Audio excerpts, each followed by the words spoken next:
కాంక్షంతః కర్మణాం సిద్ధిం యజంత ఇహ దేవతాః క్షిప్రం హి మానుషే లోకే సిద్ధిర్భవతి కర్మజ.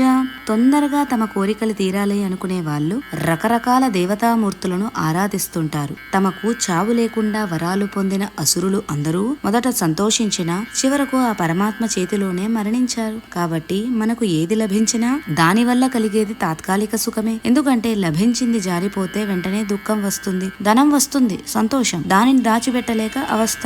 ఒకవేళ ధనం పోతే దుఃఖం. కాబట్టి పరమాత్మ చెప్పేదేమిటంటే మీరు నన్ను వివిధ రూపాలతో పూజించండి, నేను ఆయా దేవతామూర్తుల రూపంలో మీ కోరికలు తీరుస్తాను. కానీ అవి మీకు శాశ్వత ఆనందాన్ని ఇవ్వవు. మీరు ధర్మబద్ధంగా అడిగారు కాబట్టి మీ కోరికలు నేను తప్పక తీరుస్తాను. కానీ అవి బంధాలు పెంచుతాయి కానీ త్రుంచవు. మీరు కోరుకోవలసింది శాశ్వత సుఖాలను కానీ తాత్కాలిక సుఖాలను కాదు అని ఒక విధంగా మనల్ని హెచ్చరిస్తున్నాడు పరమాత్మ.